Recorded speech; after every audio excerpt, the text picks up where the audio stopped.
Hello, Iranian Canadians. And hello, Israeli and Jewish brothers and sisters. What a reception. Thank you all for coming out. Thank you, Tafsik, for hosting us. Your Highness, thank you for... So I think there's, it's obvious, there's a love fest happening between the two communities. And probably because we have so much in common. Of course, Cyrus the Great is the theme of your remarks, and Emily mentioned Cyrus the Great. Many people may not realize, but in Israel today, there's a street in Jerusalem and there's a street in Tel Aviv called Koresh Street. That is Cyrus Street in Israel. And that is just a very small indication of the intertwined history that the Iranian people and Jewish people have. And let's just pick up with Cyrus the Great, Your Highness. You mentioned the long history that's rooted in Cyrus's liberation of the Jews from its Babylonian captivity. Cyrus not only freed the Jews to come to Jerusalem and rebuild their temple, but you may not know, but Cyrus actually funded the building of the temple in Jerusalem from the royal treasury.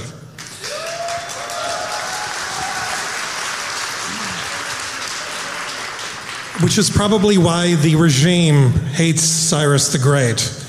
It calls Cyrus Day a Western Zionist plot and prevents Iranian people from going and paying tribute to Cyrus the Great. So I wanted to bring us back to this deep history that the Persian people, Jewish people, Israeli people have, and how you think it serves as a foundation for our future collaboration.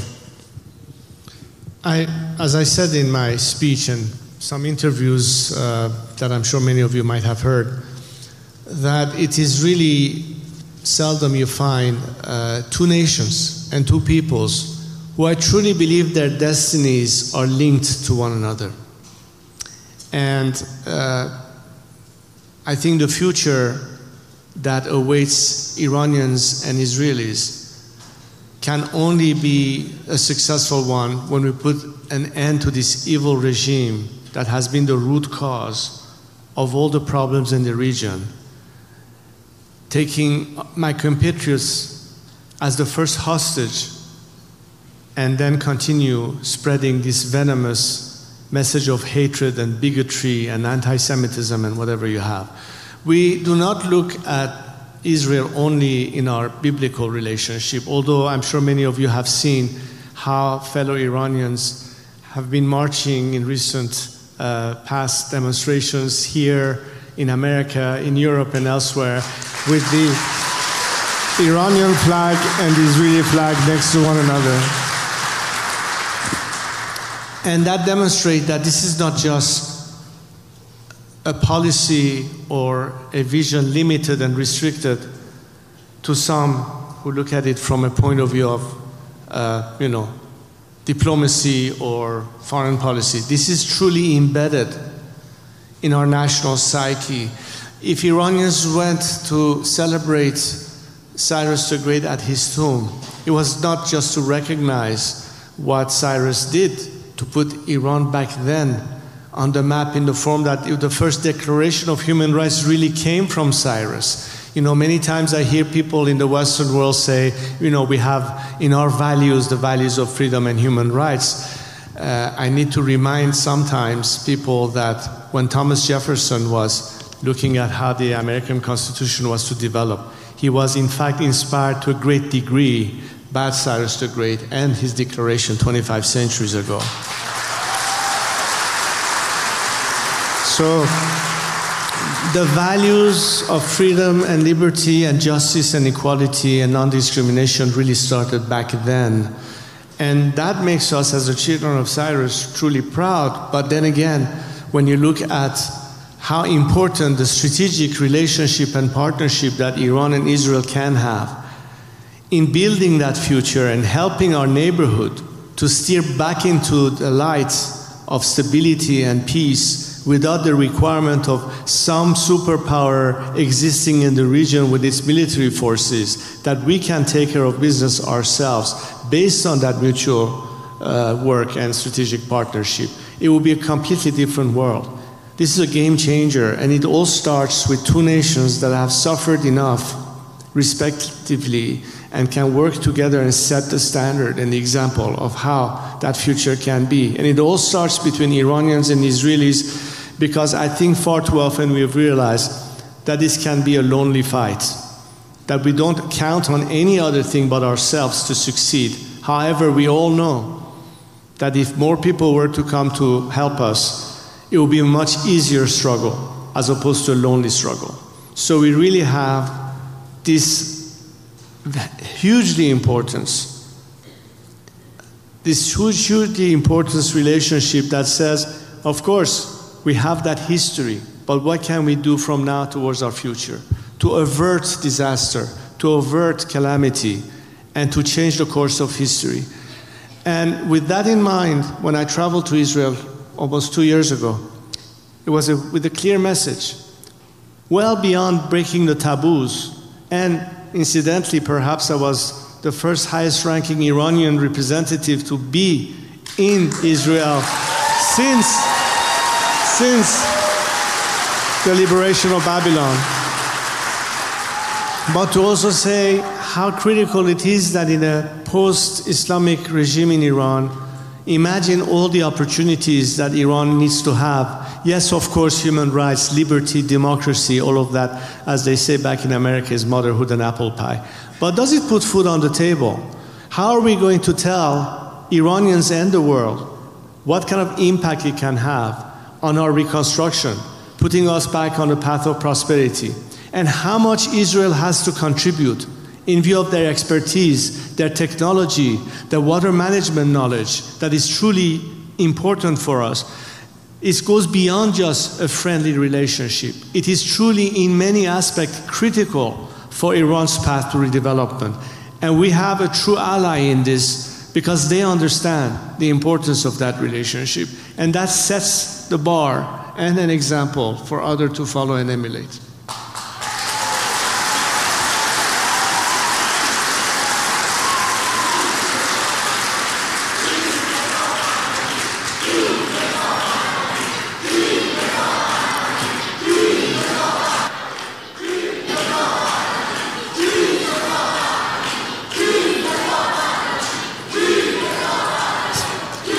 Thank you so much. Well, thank you. Can I kindly ask everyone, because we are restricted in time and would like to have more, please hold your cheers to the very end and not interrupt the question. Thank you. I know, I understand your emotions, but in the interest of maximizing the time that we have here, I would appreciate if you hold that. They're ready for breakfast tomorrow morning. I actually, just for 1 second, you glossed over it. You mentioned your trip to Israel. I want everybody in this room to understand the historic importance of your trip to Israel. You mentioned that, not since Babylonian times has an Iranian of your stature come to Israel. Well, not even Cyrus the Great came to Jerusalem, and he helped build the temple. Not even Your Highness, your father, came to Jerusalem. You went to Jerusalem, and you bridged 2,500 years of history.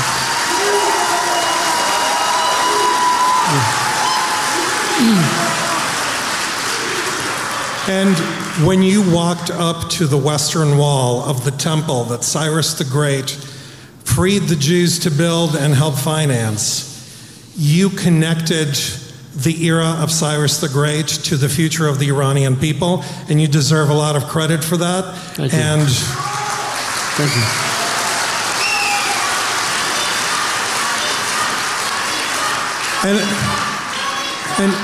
And history is not going to be reversed. The die has been cast, and you have now played a role in the legacy of these two ancient people. So I just want to make sure that you get the credit that you deserve in this room here. Thank you so much.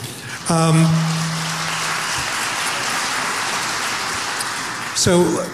let's talk about the future. Everybody here has witnessed the Abraham Accords between Israel and its Arab neighbors that has reversed decades of animosity and has painted a picture of promise and hope and possibilities for the new generation of Arabs and Jews and Christians and anyone else living in the region. The only problem is that the Iranian youth, the Iranian people, are watching history evolve, are watching Abraham Accords take place, and are prevented by the regime from taking part in this process of reinvention of their neighborhood. So I think this is where the idea of Cyrus Accords comes in.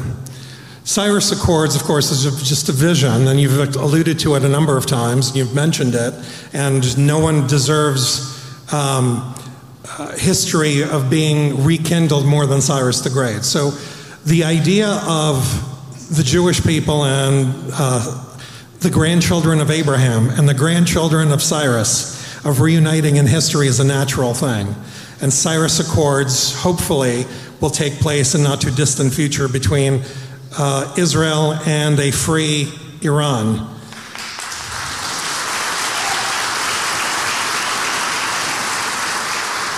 But it's one thing for us to be able to just talk about it. Wouldn't it be great?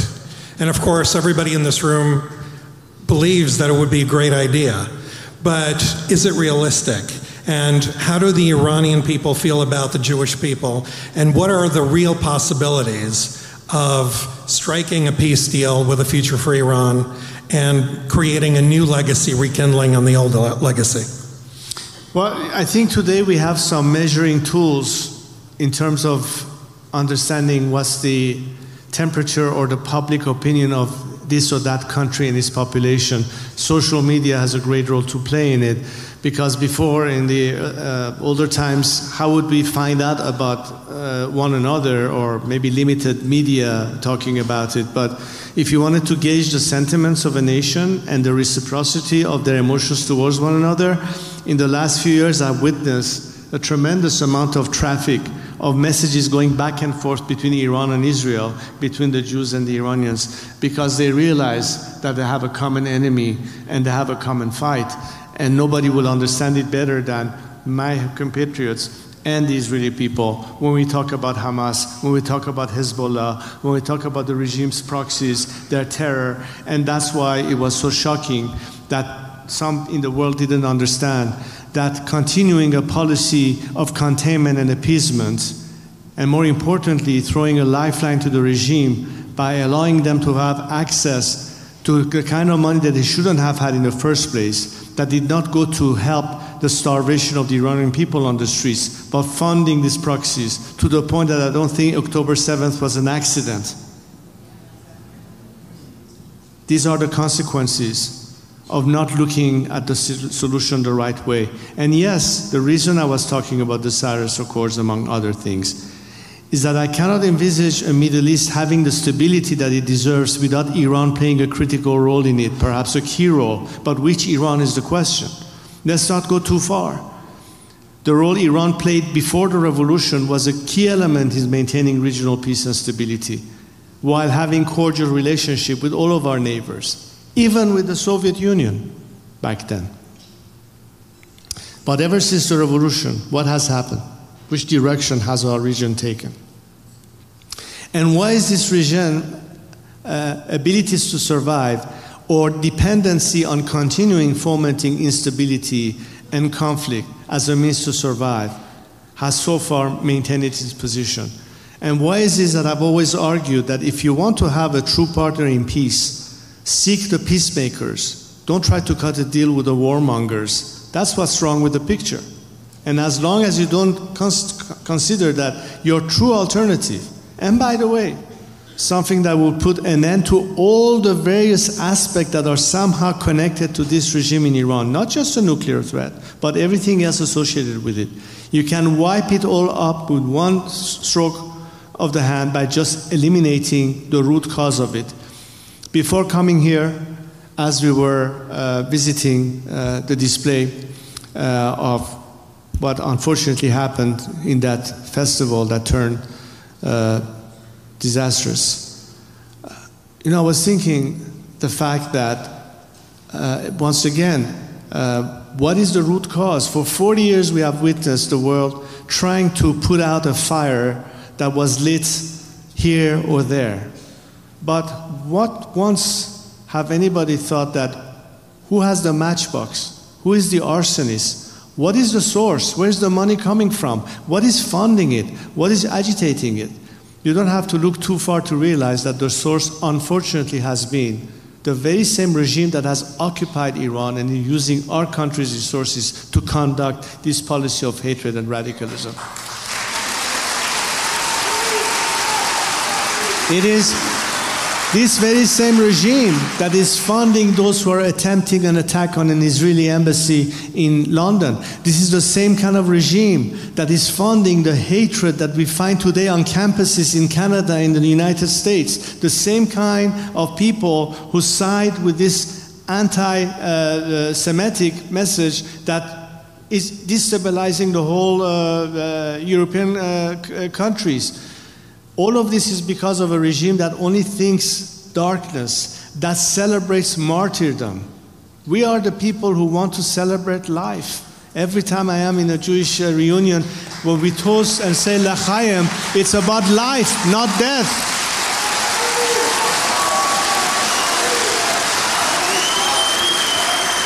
But the irony of it is that when we talk about Mahsa Amini, when we talk about Nikah Karami and all the victims of this regime, they wanted to live. They wanted to live in peace.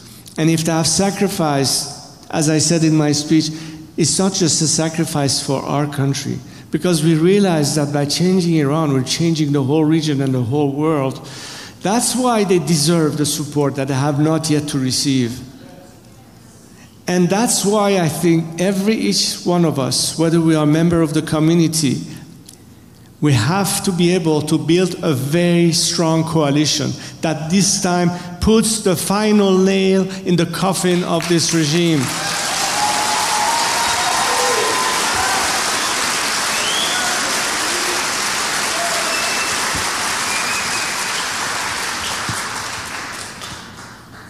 So Yaron Lashinsky and Sarah Milgram also wanted to live, and you mentioned them in your remarks.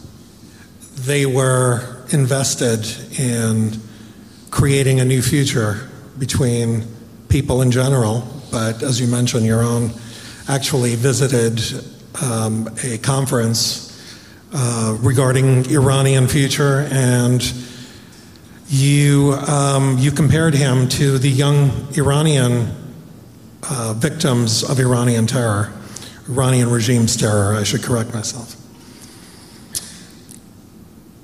The question about moving forward and inventing this future that Israeli, Jewish, Christian, Baha'i, or atheist young people deserve. Yes, true that.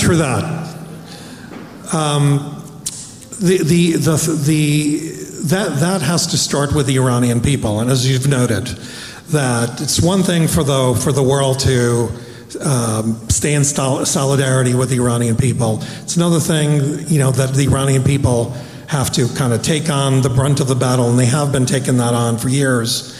Right now we're seeing protests going on in Iran where truckers and gas workers and farmers are demonstrating. These demonstrations happen frequently, and more frequently calls for regime change are part of these demonstrations. These demonstrations are no different than that. Israel has helped bring Iran to the weakest point since 1979. It has decimated Hamas, it has decimated Hezbollah, both Iranian proxies. It has damaged the regime's air defenses, the economy is in trouble, the real is through the roof. So the question, as it is with every protest, is how does this protest fit in with the rest? Is this the moment of change, in your view? I truly believe that we are at a time where the planets have so-called aligned, and this is a window of opportunity not to miss, because such windows don't remain or last forever. This is crucial to realize that this is the perfect opportunity to intervene and finally put the regime in its place and to the trash bin of history. I'm not saying this as a slogan. I really think that the remedy ultimately is regime change. Now, I say this for a purpose. The problem is that recent changes in the Middle East did not have necessarily the best outcome. And I know that every time there's talk about a change of regime, some people premise, they say, oh my God, another adventure in Afghanistan, or what happened in Iraq, and so on and so forth.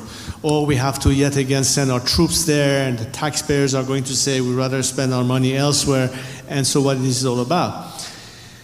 In which I answer, look, in the scenario of change in Iran, we neither require your boots, nor do we require your money. What we require is your ability to distinguish between who are your true partners and add to the campaign of maximum pressure, parallel to it, a campaign of maximum support. Because on that basis, you empower the Iranian people and get them a better chance to fight an extremely repressive and brutal regime. And many times in recent history, we have seen that none of the movements that ultimately led to the collapse of their respective regimes happened without,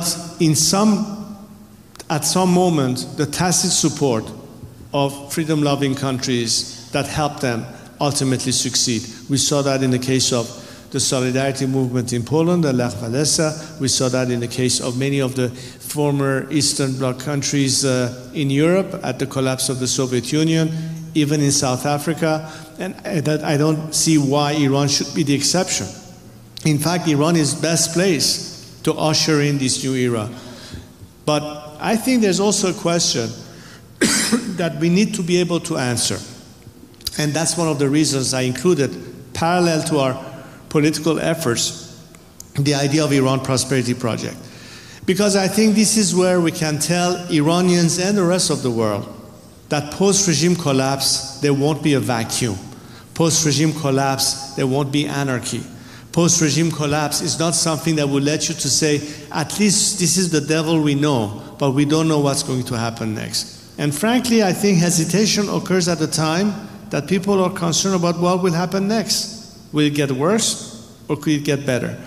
But we need to convince people and persuade them to understand the mechanics of how and what we propose, because that's where the alternative starts truly gelling. And of course, we are able to do that. It would be easier then to expect the Iranian people to even risk more and sacrifice more.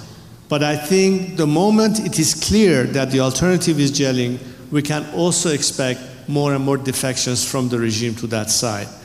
This doesn't happen automatically. It needs to be worked at. It's really a project. That's why we're talking about these things. That's what we need to be able to address every area that we need, whether it is gaining the support of foreign countries, what the diaspora can do and what role it can play, and certain governments can certainly put even more pressure on the regime.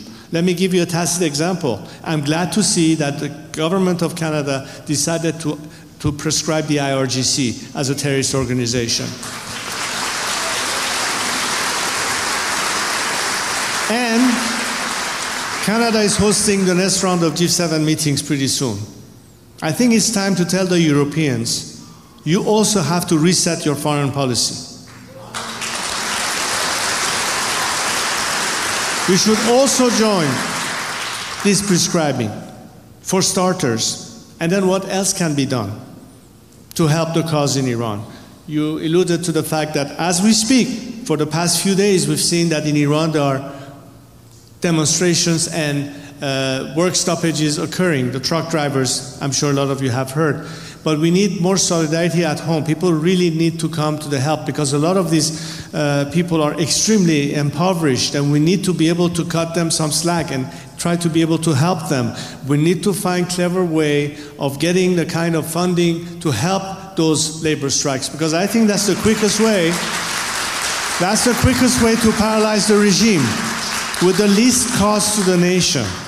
Now, when you talk about this with, for instance, the current administration back in America and the MAGA movement and America First and all that, I said, look, this is not Iraq we're proposing. You don't need to worry about sending your troops. Our troops, our boots on the ground are the Iranian people. You're worried about spending money? You don't need to. Why don't you repurpose the frozen assets of the Iranian regime that belongs to the people of Iran in the first place and spend it on them rather than... So imagine the difference between giving this regime an extra $200 billion that they shouldn't have had, that they got under the Biden administration, as opposed to the opposite. You're changing the playing field, or at least you're equalizing it. That's what I mean by resetting policies. Because look at Europe today. With all these radical extremists that are there, they're changing the entire landscape in Europe. They're forcing people to react to the other extreme of almost a fascist conflict as a result of people being afraid and tired of this influx of more and more radicalism. Again, because the root cause and the root funding of it still is back in Tehran. I'm not saying also Tehran, unfortunately, there's a lot of Qatari money also involved, but at least over the last 4 decades, it's been principally Iran. So where are we at? It's impossible to explain to people what is the solution if they keep looking the wrong way. And for 40 years, they've been looking the wrong way. So we need to really impress upon them that instead of expecting behavior change by the representative of this regime that in its DNA cannot coexist at the same level of comprehension with such a conflict of values with the free world, as opposed to a nation that embraces the very same principles. A nation committed to peace for the same values. Many Iranians who have to flee Iran because of the immediate persecution that they face. Jews, Baha'is, what's happening to the Christian community today, all of this comes back to the nature of this regime and how easily we can reclaim our liberties and our freedoms in a different Iran by a government that cares about the people. Not Khomeini, who says we don't give a damn about Iran, I have no emotions to it, as was said earlier. That's the difference. It's all based on understanding that the commonality of values is what puts us together. But as you said, Len, it's not enough to talk about it. We have to work it. We have to make it happen. So initiative is very important. I hope to be able to at least address some areas that we can be effective, but I think it is greatly important today, as I said in this window of opportunity, that everyone can play a distinct role in this. Those who can help us from a view of expertise with the Prosperity Project, those who can help us with advocacy and putting more pressure on governments to respond to our collective ask, coordinate this effort. In my 5-point plan, I don't know how many of you have followed it. Maybe there's not enough time to get into the details, but it also includes how can we first help the people at home, can we mobilize our community, how we can go beyond the G7, the G20 to redress their foreign policy, help usher in an era where we have the element, two foreign external elements, that is the maximum pressure and the maximum support. And that, in my opinion, will lead much quicker to the maximum defection we need to minimize any last bastion of resistance that this regime can throw at us. And I'm guaranteeing you that if that happens, our chance of success is near 100%.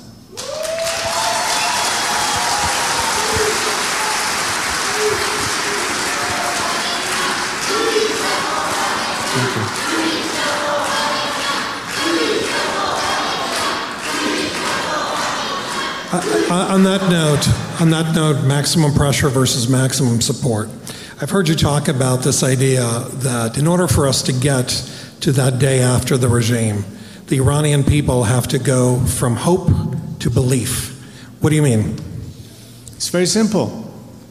It's one thing to say, we hope for a better world, we hope for a better future.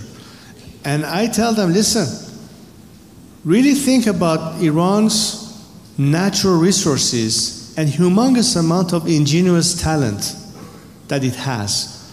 So we have nothing lacking in terms of human resources and natural resources. So rather than hoping whether we'll get there, we better believe that it can be done.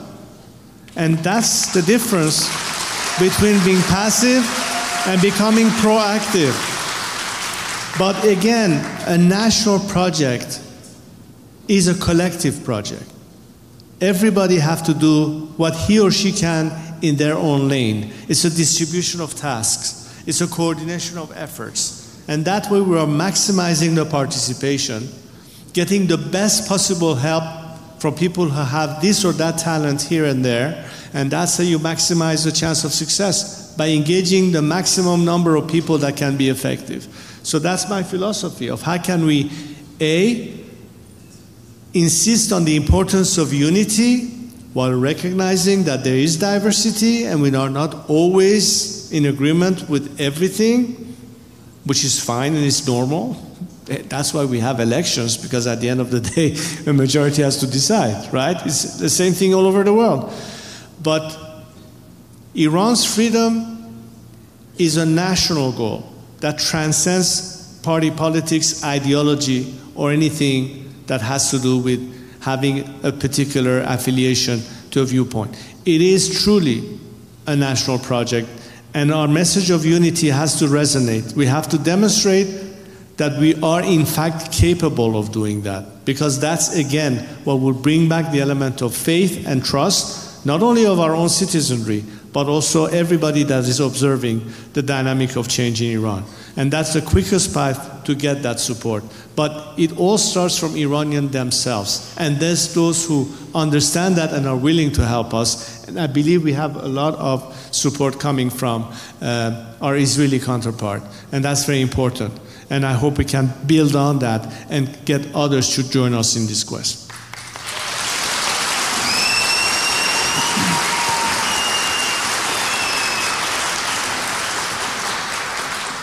Last question, Your Highness. You mentioned your visit to the Western Wall, your trip to Israel. Not long after your visit, you spoke to a Jewish group in Washington, and you said something very profound, and I just want to echo it here, and I'd love to hear your thoughts. You said, there's a temple that needs to be rebuilt. Iran is our temple.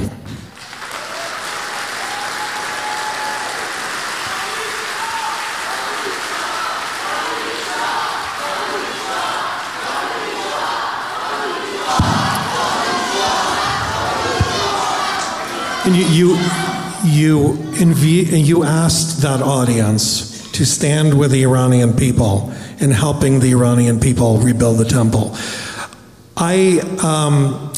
There may be members of the Canadian government listening in, watching. There may be people of goodwill all around the world who are wondering what they can do to help Iranians rebuild their temple. What do you think is the best thing that people of goodwill can do to help Iranians? Well, first help us eliminate this regime once and for all.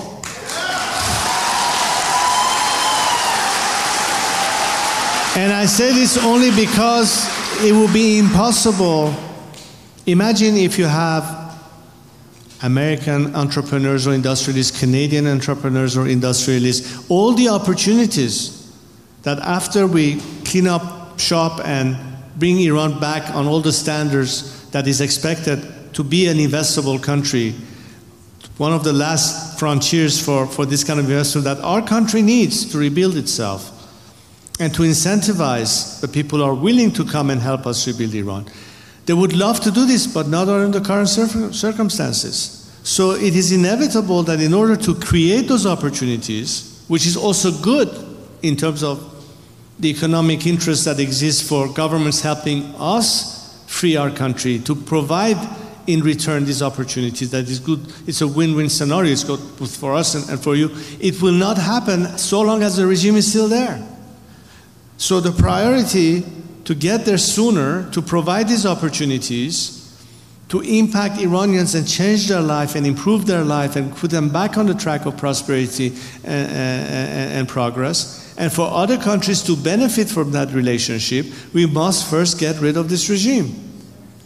And that's something that could be very soon, depending on how committed we are. As I said in my speech, you can either expedite the process by helping us now, or delay and prolong this by continuing to expect a change of behavior and cutting a deal with this mafia-like regime that keeps killing people at home and propagating its venomous radical ideology across the world. If by now you haven't figured it out, then frankly, I'm lost for words. But I think they know it. The question is, where is the courage and determination? You know, I often say, and I said this at my last point, in the last century at least, there were two instances that there was a significant change in the world. And a lot of it had to do because in representing the free world, when I'm thinking the first conflict, the Second World War, could it have happened the way it unfolded without having a strong leadership in Washington and in London between Roosevelt and Churchill? Later on, what put an end to the Soviet Union? Wasn't it because Ronald Reagan and Margaret Thatcher played a critical role in bringing that process to an end? The question we should ask ourselves, beyond what Israelis and Iranians can do, but something beyond our control, where is that strong leadership that, in my opinion, is lacking? Where's the nerve? Where's the courage? Because we know those who stand with the side of evil, but those who want to stand on the truth, and we say, pick your partners carefully. We are your true partners, not this murderous regime that kills its own citizenry with no mercy. What are you hesitating for? If by now you haven't recognized who are your true partners, then we better convince them even harder. But if they believe that's the case, then it's the time to act. Because the more you prolong it, the more consequences it would have. Look at Europe today. They have problems with immigration, they have problems with energy. A problem easily solved by reversing that process, if things change in the Middle East, stopping that influx of even further refugees, and problems they might have with energy dependence. Iran is sitting on tremendous amount of gas reserves that can easily supply the energy requirement of the West without having to worry about any blackmail attempted by, let's say, Moscow or some other things. I'm being really practical and real when I propose this, but which Iran is going to do that for you? Which Iran can provide that? And also in our own advantage and interest. These are tangible things to talk about. But we cannot achieve that result if decision makers, if policy makers, if government officials don't look past the current status quo and are only fixated on the regime and not beyond. We need to convince them that after 44 years or 46 years, you have given this regime ample chance to come clean. It hasn't, for good reason. So now it's time to reset your foreign policy. While there is still time, before you had to go to the more extreme, less likable solution. And on that, I'd like to stress the importance of, and I hope you can help me with this message as well, because often we hear that, well, we shall attempt diplomacy. But if diplomacy fails, okay, let's go bomb the hell out of them and strike their military installations and what have you. What happened in between to invest on the Iranian people at your solution? What happened on giving the Iranian people a chance to bring about that change so you don't have to then resort to have to strike Iran?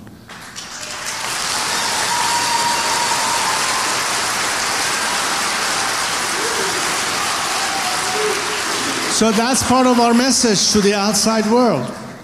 Iran and the Iranian people, once freed, will take away all of the concerns you currently have. First and foremost, the existential threat that the regime poses for Israel, and beyond that, reverse this whole cycle of radicalization and disruption from the Houthis and maritime traffic to proxies in Lebanon and elsewhere, to this venomous message of hate that is spreading now in Western universities, and get us back on track. The quickest path to that, and the quickest way to eliminate collectively all this problem, is help the Iranian people liberate themselves. Again, I stress that as Iranians, and I'm telling them, as I'm telling you right now, we should never ever count on anything other than our own resolve and determination. But our message to the world is, if you want less blood to be spilled in Iran, if you want less people to die for the cause of freedom, then stand with them, help them, support them. That's the final word. Thank you. Thank you, Your Highness.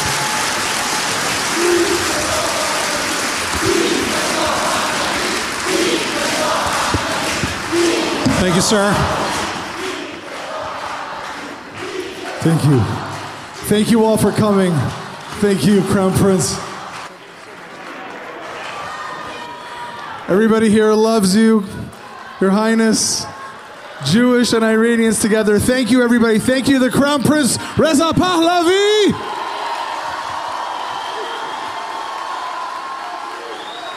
Thank you to Len Kordakovsky, to all of the volunteers, to Emily Schrader, to Cyrus and Sophie Millman, and everybody for coming tonight. Thank you so much.